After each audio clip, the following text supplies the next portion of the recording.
Hello दोस्तों, स्वागत है आपका अपने चैनल कैरियर फंडा में। मैं खुशबू और आज की इस वीडियो में लेकर आए हैं CITS एंट्रेंस एग्जाम 2024 के रिगार्डिंग कॉस्मेटोलॉजी ट्रेड के लिए इंपॉर्टेंट क्वेश्चन आंसर सीरीज को, जिसके अंतर्गत ये आज की आपकी 14th क्लास रहेगी। इससे पहले 13 क्लासेस कराई गई हैं। अगर आप उन क्लासेस को अभी तक नहीं देखे हैं तो प्लेलिस्ट का लिंक आपको डिस्क्रिप्शन बॉक्स में मिल जाएगा, वहाँ से जाकर आप पहले की सभी क्लासेस को देख सकते हैं।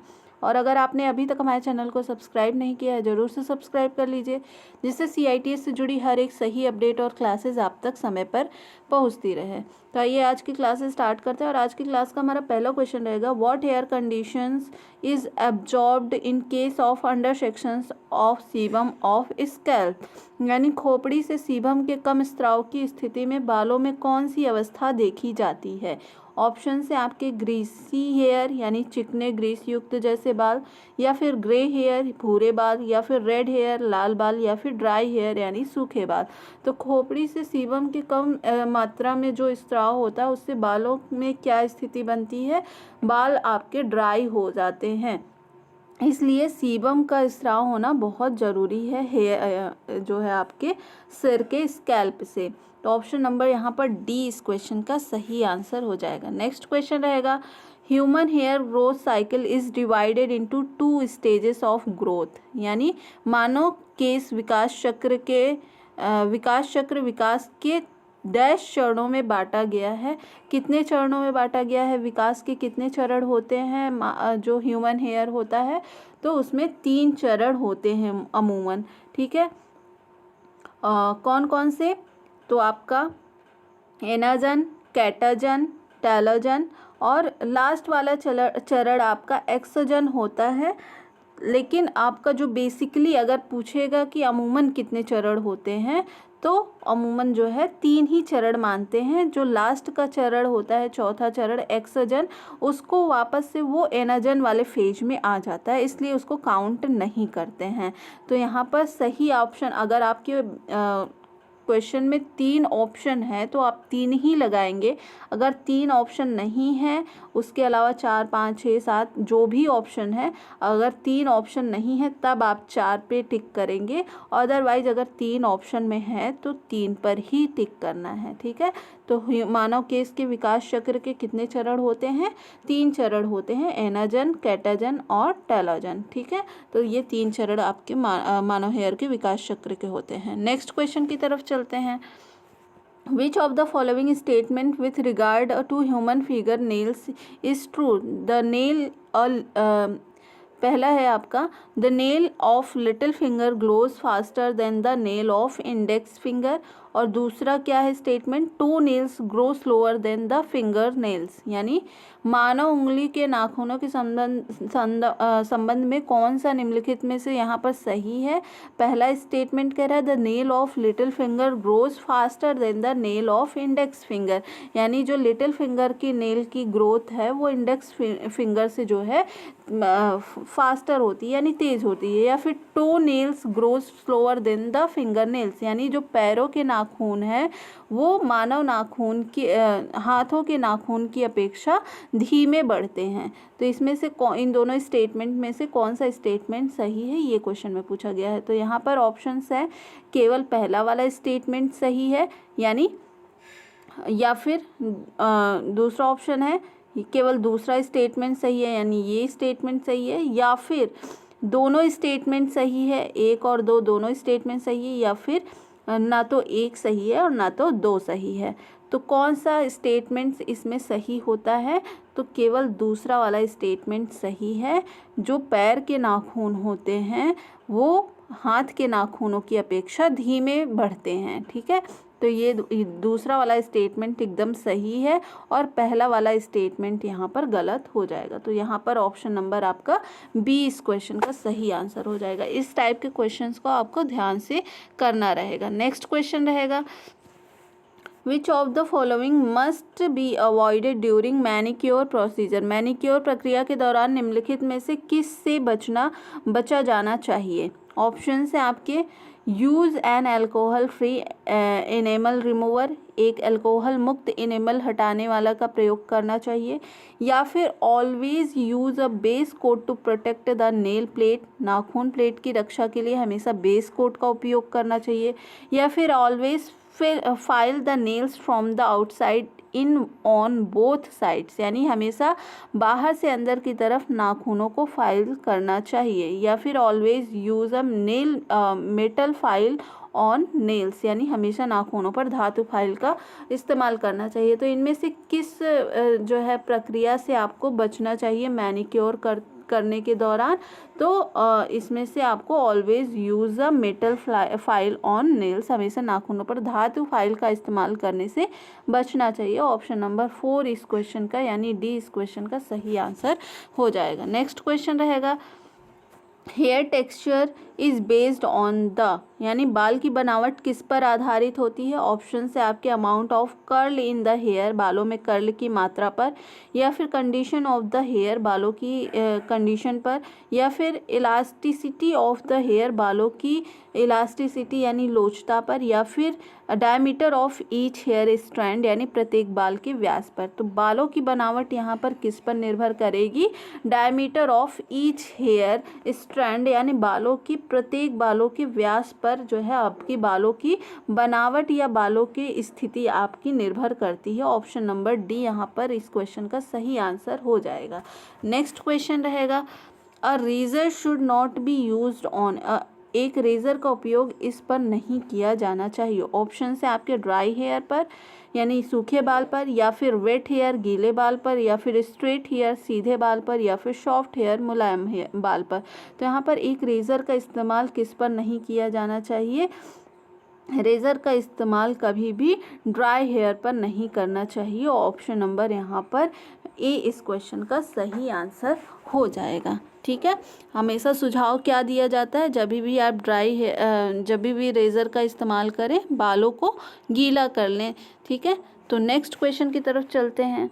A good safety and sanitation measure is to sweep up hair and dispose of it, एक अच्छी सुरक्षा और स्वच्छता उपाय बालों को साफ करना और इसको निपटान करना कहलाता है। क्या कहलाता है? Before blow drying the client, ग्राहक को सूखने से पहले हवा दें, बालों के सूखने से पहले हवा दें, या फिर after blow drying the client, हवा देने के बाद बालों को सुखाएं, या फिर as you cut the hair, जैसे ही बाल कट करते हैं, या फिर after the client had left, ग्राहक के जाने के बाद। तो एक अच्छी सुरक्षा और स्वच्छता उपाय बालों को साफ करना और इनका निपटान करना कब करना चाहिए यहाँ पर?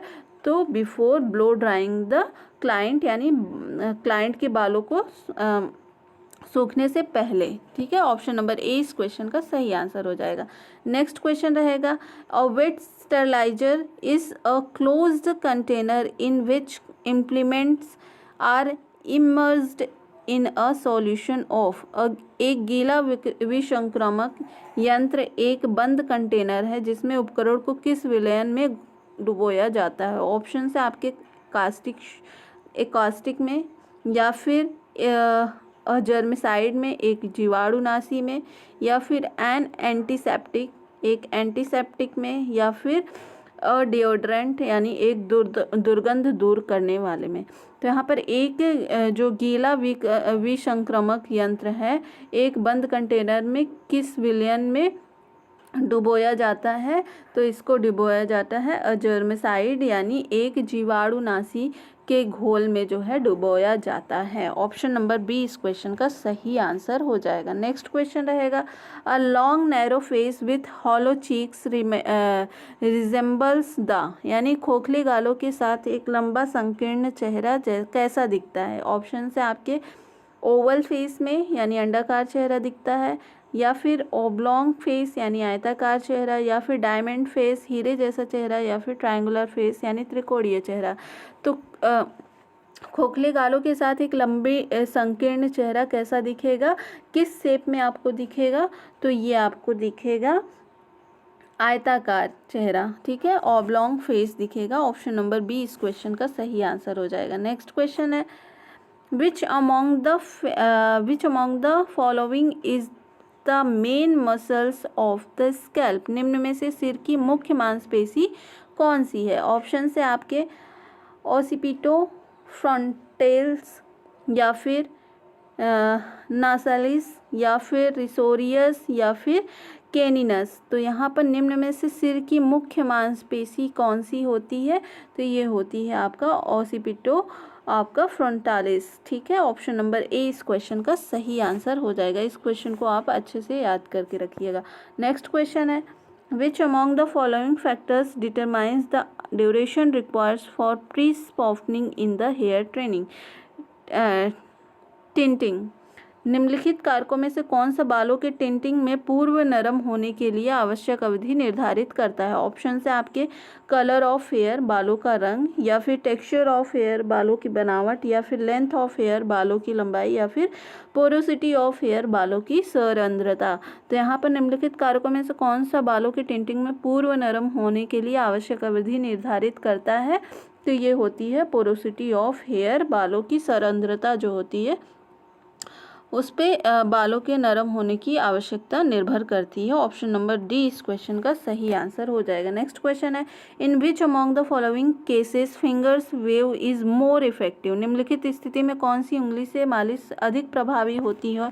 ऑप्शन है आपके opposite to direction of natural hair growth, प्राकृतिक बाल वृद्धि की दिशा के विपरीत दिशा में, या फिर टूवर्ड्स द फेस, चेहरे की तरफ, या फिर along the direction of natural hair growth, प्राकृतिक बाल की दिशा के साथ, या फिर इनमें से कोई नहीं। तो किस स्थिति में जब आप उंगलियों से मालिश करते हैं तो अधिक प्रभावी होगी?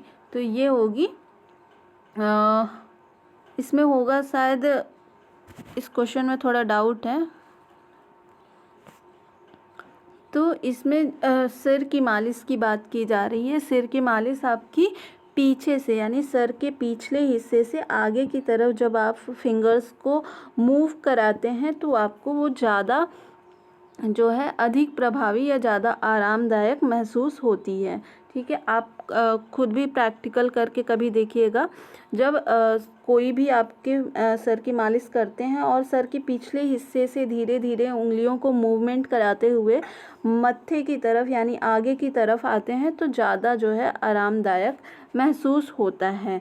तो यहाँ पर यही कह रहा है टुवर्ड्स द फेस, यानी सर के पीछे से सिर के अगले हिस्से तक जो मालिश होती है वो जो है ज़्यादा आरामदायक यहाँ पर महसूस कराती है। ऑप्शन नंबर बी इस क्वेश्चन का सही आंसर हो जाएगा। नेक्स्ट क्वेश्चन है, in which among the following case facial powder must not be use. निम्नलिखित में से किस स्थिति में चेहरे का पाउडर इस्तेमाल नहीं किया जाना चाहिए? ऑप्शन है आपके post facial for oily skin, यानी फेशियल के बाद तैलीय त्वचा के लिए, या फिर post facial for dry skin, facial के बाद सूखी त्वचा के लिए, या फिर पोस्ट हॉट ऑयल मास्क, गरम तेल मास्क के बाद, या फिर पोस्ट एक्ने ट्रीटमेंट, मुहासे उपचार के बाद।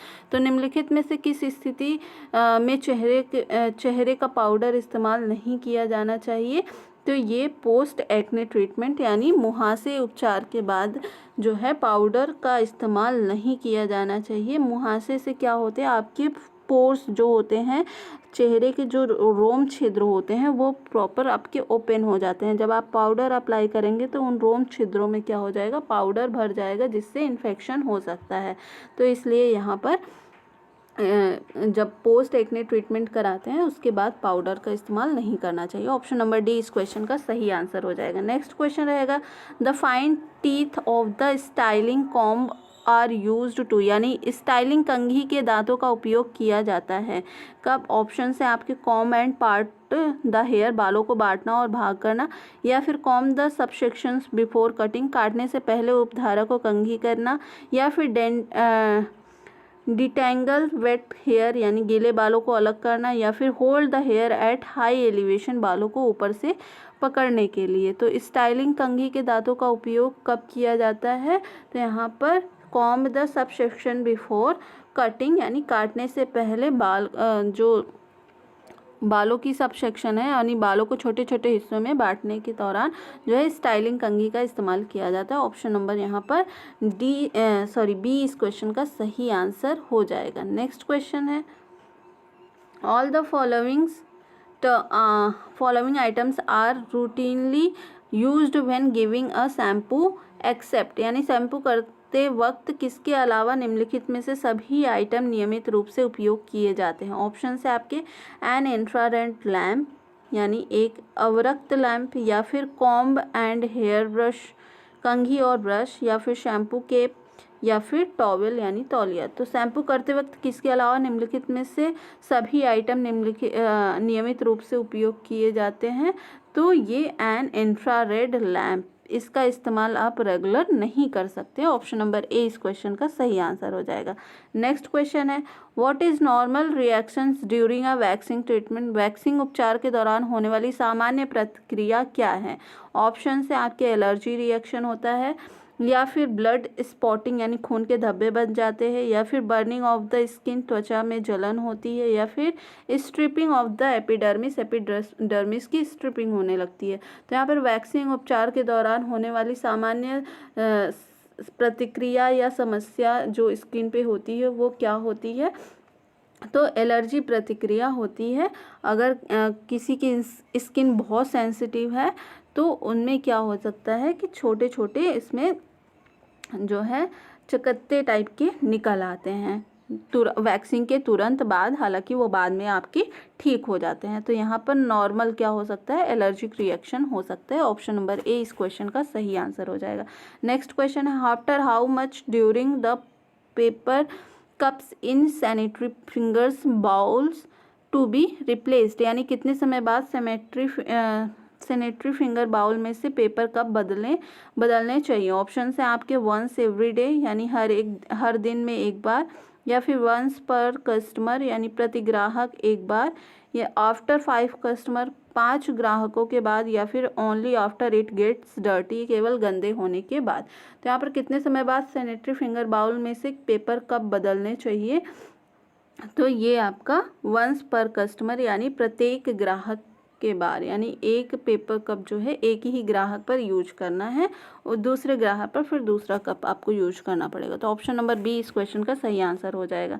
नेक्स्ट क्वेश्चन है which one of the following types of fire extinguisher must not be used on fires in electrical equipment, यानी विद्युत उपकरणों में आग लगने पर किस प्रकार के अग्निरोधक का उपयोग नहीं किया जाना चाहिए। ऑप्शन है आपके पानी का, या फिर ड्राई पाउडर एक्सटिंग्विशर का, या फिर ब्लैंकेट का, या फिर कार्बन डाइऑक्साइड एक्सटिंग्विशर का। तो यहाँ पर जब आपके इलेक्ट्रिक में आग लगती है, यानी स्विच में मान लीजिए आपकी आग लग गई, या फिर इलेक्ट्रिसिटी से जो आग लग जाती है, तो उसमें किसका इस्तेमाल नहीं किया जाना चाहिए। पानी से आग बुझाने का इस्तेमाल बिल्कुल नहीं किया जाना चाहिए अगर इलेक्ट्रिसिटी से आग लगी है तो, ठीक है। उसके अलावा आप ब्लैंकेट का इस्तेमाल कर सकते हैं, ड्राई पाउडर एक्सटिंग्विशर का इस्तेमाल कर सकते हैं, और कार्बन डाइऑक्साइड फायर एक्सटिंग्विशर का भी इस्तेमाल कर सकते हैं, बट ये पानी का इस्तेमाल नहीं करना चाहिए। ऑप्शन नंबर ए इस क्वेश्चन का सही आंसर हो जाएगा। नेक्स्ट क्वेश्चन है which one of the following would be classed as confidential information and should not never be given out, यानी निम्नलिखित में से किसको गोपनीय जानकारी के रूप में वर्गीकृत किया जाएगा और इसे कभी किसी को नहीं दिया जाना चाहिए। ऑप्शन से आपके क्लाइंट डिटेल्स ग्राहक का विवरण, या फिर स्टाइलिस्ट नेम स्टाइलिस्ट का नाम, या फिर सैलून टेलीफोन नंबर, या फिर सैलून मूल्य सूची सैलून प्राइस लिस्ट। तो यहाँ पर किस लिस्ट को या फिर किस डिटेल्स को जो है गोपनीय जानकारी के रूप में रखना चाहिए और इसको किसी के साथ भी साझा नहीं करना चाहिए, या फिर किसी बाहरी इंसान को इस डिटेल्स को नहीं देना चाहिए। तो किस डिटेल्स को नहीं देना चाहिए, कभी भी क्लाइंट डिटेल को नहीं देना चाहिए, ठीक है। क्लाइंट का जो विवरण है, जो आपके यहाँ ट्रीटमेंट लेने आ रहे हैं, उनकी जानकारी को कभी बाहरी लोगों के साथ डिटेल शेयर नहीं करना चाहिए। उनका नाम, उनका पता, ये सारी चीज़ें आप किसी के साथ शेयर नहीं करना चाहिए, इसको हमेशा गोपनीय रखना चाहिए। ऑप्शन नंबर ए इस क्वेश्चन का सही आंसर हो जाएगा। नेक्स्ट क्वेश्चन है what is used to achieve good sleep during a massage, मालिश के दौरान अच्छी फिसल प्राप्त करने के लिए क्या उपयोग किया जाता है। ऑप्शन है आपके नरिशिंग क्रीम का, पौष्टिक क्रीम का, या फिर स्किन फ्रेशनर का, यानी त्वचा फ्रेशनर का, या फिर मसाज क्रीम का, मालिश क्रीम का, या फिर मॉइस्चराइज़र का। तो मालिश के दौरान अच्छी स्लिप प्राप्त करने के लिए, जिससे आपकी फिंगर्स आसानी से बॉडी पर स्लिप करें, किसका इस्तेमाल किया जाता है? तो मसाज क्रीम का इस्तेमाल किया जाता है। ऑप्शन नंबर सी इस क्वेश्चन का सही आंसर हो जाएगा। नेक्स्ट क्वेश्चन रहेगा, nail polish is applied. Nail polish लगाना चाहिए, कैसे लगाना चाहिए? ऑप्शन से ओवर द बेस कोट के ऊपर, या फिर ओवर द टॉप कोट शीर्ष कोट के ऊपर, या फिर ओवर द सीलर के ऊपर, या फिर बिफोर द बेस कोट से पहले। तो नेल पॉलिश कब लगाना चाहिए, कैसे लगाना चाहिए? ओवर द बेस कोट, यानी बेस कोट लगाने के बाद जो है नेल पॉलिश अप्लाई करना चाहिए। ऑप्शन नंबर यहाँ पर ए इस क्वेश्चन का सही आंसर हो जाएगा। नेक्स्ट क्वेश्चन है, if the clients nail would benefits a nail hardener may be applied. यदि ग्राहक के नाखूनों को लाभ होगा तो नाखून हार्डनर लगाया जाना चाहिए। ऑप्शन है आपके आफ्टर द टॉप कोट शीर्ष कोट के बाद, या फिर आफ्टर द बेस कोट के बाद, या फिर आफ्टर द नेल पॉलिश के बाद, या फिर बिफोर द बेस कोट से पहले। तो नाखून जो नेल हार्डनर होता है उसको कब लगाना चाहिए? उसको लगाना चाहिए बिफोर द बेस कोट से पहले लगाना चाहिए नेल हार्डनर का। ठीक है, ऑप्शन नंबर ए इस क्वेश्चन का सही आंसर हो जाए, ऑप्शन नंबर डी इस क्वेश्चन का सही आंसर हो जाएगा। नेक्स्ट क्वेश्चन रहेगा, ड्यूरिंग द मैनिक्योर और pedicure if you draw blood the implement should be. यानी मैनिक्योर और पेडिक्योर प्रक्रिया के दौरान यदि आप रक्त खींचते हैं तो इम्प्लीमेंट डैश होना चाहिए। ऑप्शन है आपका क्लीन्ड एंड डिसइंफेक्टेड, यानी साफ और कीटाणु रहित, या फिर डिस्कार्डेड बाहर किया जाना चाहिए, या फिर वाइप्ड ऑफ विथ कॉटन कपास से साफ करना चाहिए, या फिर वॉश्ड विथ वाटर पानी से धोना चाहिए। यानी मैनिक्योर और पेडिक्योर के दौरान यदि गलती से कहीं कट लग गया है और ब्लड निकल रहा है तो उसके दौरान कैसे उस ब्लड को साफ करना चाहिए? क्लीन्ड एंड डिसइंफेक्टेड, यानी साफ कर देना चाहिए और उसको डिसइंफेक्ट यानी डिटॉल्स वगैरह से उसको डिसइंफेक्ट करना चाहिए। ऑप्शन नंबर ए इस क्वेश्चन का सही आंसर हो जाएगा। नेक्स्ट क्वेश्चन है, eye pad should be used in which among the following case. निम्नलिखित में से किन मामलों में आई पैड का इस्तेमाल किया जाता है? ऑप्शन है आपके मेकअप में, या फिर एस्ट्रिंजेंट लोशन में, अस्थिर लोशन में, या फिर फाउंडेशन क्रीम में, या फिर इनमें से कोई नहीं। तो किन मामलों में या फिर किन केस में आई पैड का इस्तेमाल किया जाता है? तो यहाँ पर इन तीनों ही मामलों में आई पैड का इस्तेमाल नहीं करते हैं। तो यहाँ पर option number none of these, यानी इनमें से कोई नहीं हो जाएगा। ठीक है, ऑप्शन नंबर डी इस क्वेश्चन का सही आंसर हो जाएगा, क्योंकि इसमें जो है जो तीनों ऑप्शंस दिए गए हैं वो सही नहीं है आई पैड के मामले में। नेक्स्ट क्वेश्चन की तरफ चलते हैं, in a makeup application lip colour is applied. एक मेकअप उपयोग में होंठ पर रंग डैश लगाया जाता है। ऑप्शन है आपके इमीडिएटली आफ्टर पाउडर के तुरंत बाद, या फिर बिफोर चीक कलर गाल के रंगने से पहले, या फिर सेकेंड लास्ट स्टेप दूसरा और अंतिम चरण, या फिर लास्ट यानी सबसे लास्ट में।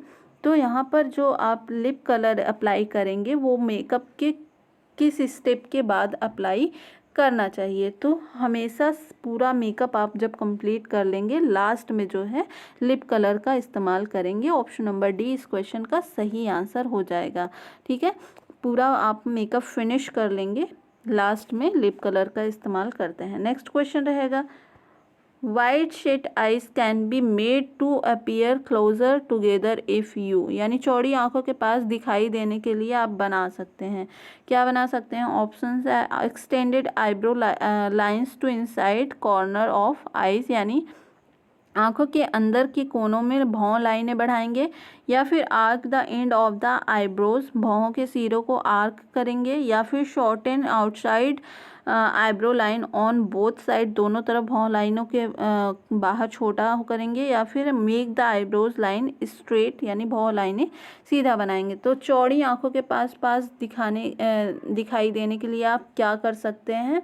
तो इसमें आप extend eyebrow lines to inside corners of eyes, आंखों के अंदर के कोनों में भौं लाइनें बढ़ाएंगे। ठीक है, इससे क्या होगी, आपकी जो चौड़ी आंखें हैं वो पास दिखाई देने लग जाएंगी। ऑप्शन नंबर ए इस क्वेश्चन का सही आंसर हो जाएगा। नेक्स्ट क्वेश्चन है, the active ingredient in neutralizers is an oxidizer called? सक्रिय निष्प्रभावक घटक एक ऑक्सीडाइजर है जिसे कहा जाता है, क्या कहा जाता है? ऑप्शन है आपके अमोनिया डाइसल्फाइड या फिर हाइड्रोजन पेरोक्साइड या फिर नाइट्रस ऑक्साइड या फिर सोडियम क्लोराइड। तो सक्रिय निष्प्रभावक घटक एक ऑक्सीडाइजर है जिसे क्या कहते हैं? इसे कहते हैं hydrogen peroxide. Option number B इस क्वेश्चन का सही आंसर हो जाएगा। नेक्स्ट क्वेश्चन है the main ingredients in the alkaline perm is. क्षारीय पर्म में मुख्य घटक हैं। ऑप्शन से आपके सोडियम हाइड्रोक्साइड या फिर अमोनियम थाइग्लाइकोलेट या फिर आपका ग्लिसरीन मोनोथाइग्लाइकोलेट या फिर मिथाइल आइसोसाइनेट। तो यहाँ पर क्षारीय पर्म में मुख्य घटक कौन सा होता है? तो ये होता है ammonium thioglycolate. Option number B इस क्वेश्चन का सही आंसर हो जाएगा। नेक्स्ट क्वेश्चन रहेगा end paper wrap that uses one end paper on the top of the hair strand that is being wrapped on a perm rod is। यानी and paper wrap जो बालों के strand के शीर्ष पर एक एंड पेपर का उपयोग करती है जिसे पर्म रॉड पर लपेटा जाता है, उसे क्या कहते हैं? ऑप्शन से आपके सिंगल फ्लैप रॉप यानी एकल फ्लैट लपेट या फिर डबल फ्लैप रैप या फिर बुकेंड रैप या फिर आपका कर्वेचर रैप यानी वक्रता लपेट। तो किस तरह से जो है स्ट्रैंड पेपर को पर्म रॉड पर लपेटा जाता है उसको क्या कहते हैं? उसको कहते हैं सिंगल फ्लैट रैप यानी एकल फ्लैट लपेट जो होता है इसको कहते हैं। ऑप्शन नंबर ए इस क्वेश्चन का सही आंसर हो जाएगा।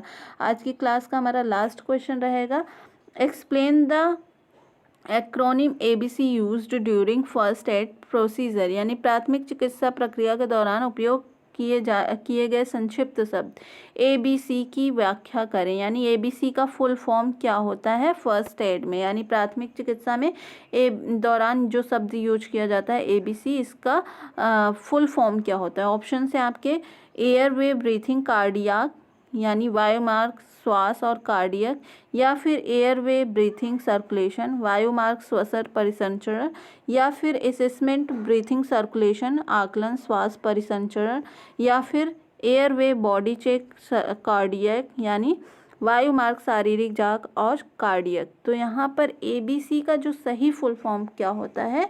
A for airway, B for breathing और C फॉर सर्कुलेशन यानी एयरवे ब्रीथिंग सर्कुलेशन। ये ABC का आपका फुल फॉर्म होता है। ऑप्शन नंबर बी इस क्वेश्चन का सही आंसर हो जाएगा। तो आज की क्लास में बस इतना ही। आई होप आपको ये क्लास पसंद आई होगी। अगर पसंद आई है तो वीडियो को लाइक और चैनल को सब्सक्राइब जरूर करें। मिलते हैं नेक्स्ट वीडियो में नई क्लास के साथ। तब तक के लिए बहुत बहुत धन्यवाद।